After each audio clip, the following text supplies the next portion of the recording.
Estás escuchando un devocional del reto Mujer Verdadera 365, Nuevo Testamento y Salmos. Día 54. Marcos capítulo 10. Escrito por Mónica Valadez de Sandoval, leído por Mirna Ortiz. Cristo ministró en la región de Judea y en Perea, una región al otro lado del Jordán antes de ir a Jerusalén para la Semana de la Pasión. Estando ahí, tuvo un encuentro con los fariseos, quienes le preguntaron sobre el divorcio. Esta región era gobernada por Herodes Antipas, el mismo que había encarcelado a Juan el Bautista cuando lo criticó por su divorcio y sus segundas nupcias con la mujer de su hermano. Así que pensaron que era el momento perfecto para destruir a Jesús y encaminarlo a tener el mismo final que Juan. Deseando atraparlo en sus respuestas, le preguntaron si el divorcio era permitido o no. En ese tiempo había dos posturas en cuanto al tema del divorcio: quienes permitían que se llevara a cabo por cualquier motivo, y la segunda que solo lo aprobaba en los casos de adulterio.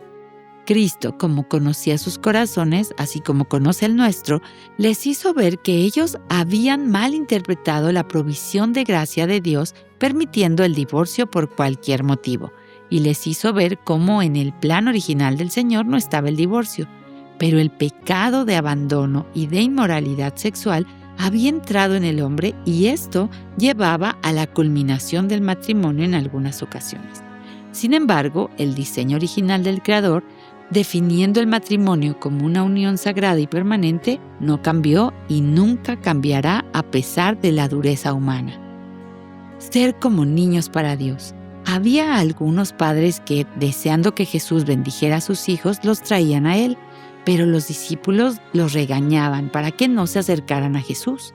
Cuando Él se dio cuenta, les pidió que los dejaran acercarse y les enseñó a todos los que estaban presentes que Dios recibe a los niños y a todos los que creen en Él y son como ellos.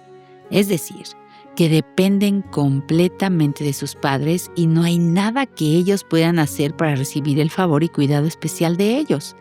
¡Qué hermosa realidad! Nosotras no teníamos ninguna virtud y valor que hiciera que Dios volteara sus ojos hacia nosotras para ser recibidas y bendecidas por Él, para que alcanzáramos la salvación.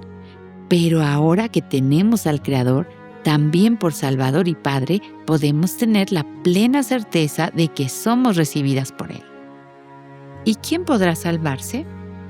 Cuando Jesús estaba por irse, llegó un joven muy rico que venía a toda prisa para encontrarse con el Maestro y hacerle una pregunta que le dejara ya por completo su conciencia tranquila, pues estaba muy seguro de la respuesta que podía terminar de afirmar su corazón. Sin embargo, él se fue triste y afligido, pues amaba más lo que tenía y creía que podía salvarlo que lo que el Hijo de Dios podía darle si dejaba los ídolos de su corazón y se arrepentía para poder ser salvo realmente. Este joven confiaba en lo que hacía, en su moralidad, pero su amor estaba en lo terrenal, lo que poseía. Y aunque deseaba seguir a Cristo, lo material ocupaba un lugar más importante en su corazón. Cristo nos muestra que la verdadera riqueza está en el reino de los cielos, en tomar nuestra cruz cada día para seguirle, y no en lo que podamos poseer o hacer de buena voluntad para sanar nuestra conciencia.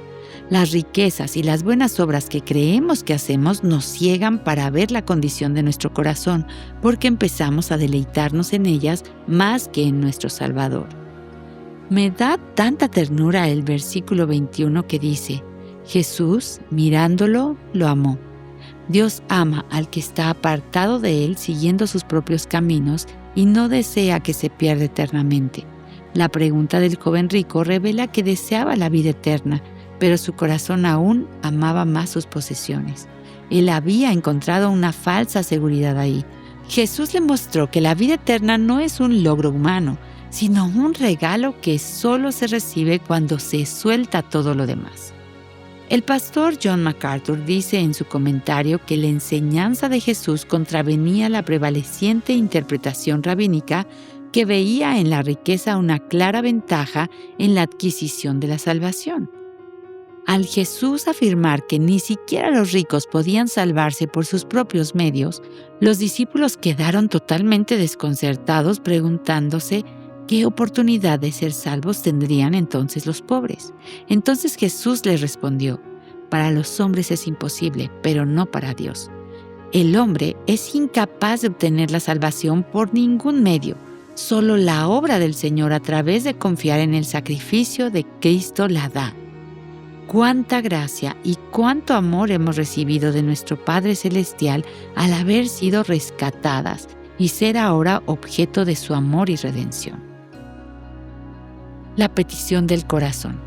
Ya iba Jesús encaminándose a Jerusalén cuando aparta a sus discípulos para anunciarles su muerte una vez más, dando detalles de los padecimientos que le esperaban. Él sería condenado a muerte, se burlarían de él, lo escupirían, lo azotarían para después darle muerte.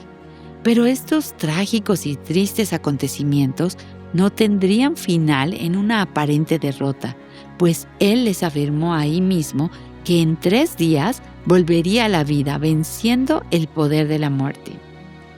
Apenas habiendo dicho esto, Marcos menciona la petición que había en el corazón de los hijos de Zebedeo. Ellos no habían entendido las enseñanzas de Jesús sobre la humildad.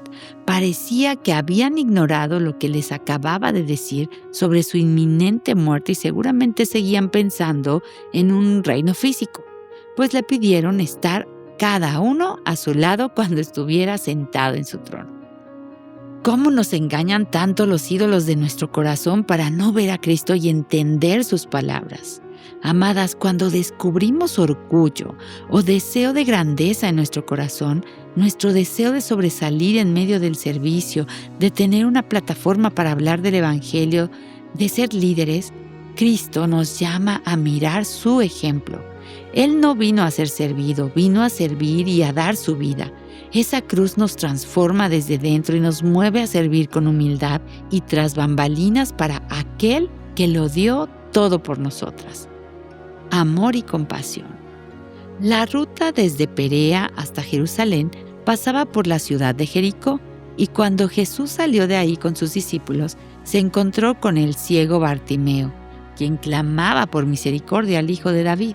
Jesús le otorgó la vista y la salvación de su alma, pues él había tenido fe. Querida hermana, en este mundo caído, sin duda podemos encontrarnos en situaciones en las que nos llevan a clamar por misericordia al Señor.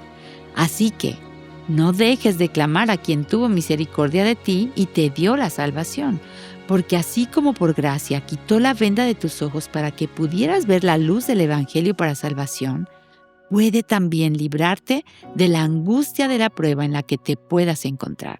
Sus ojos ven, su palabra es consuelo para quien se acerca con fe. Para meditar. Te invito a reflexionar en cómo te acercas a su palabra y a Cristo. ¿Con la sed y fe de un niño o poniendo en duda o quizá juzgando lo que te dice? ¿Qué lugar ocupa Dios en tu vida y qué tan central es Él y su palabra para ti? ¿Te has visto así alguna vez como superior a otras? Él lo sabe. Corre a su presencia y clama con fe a tu Maestro. Nadie que viene a Él es echado fuera. Explora más recursos que te guíen a Cristo y su palabra en avivanuestroscorazones.com.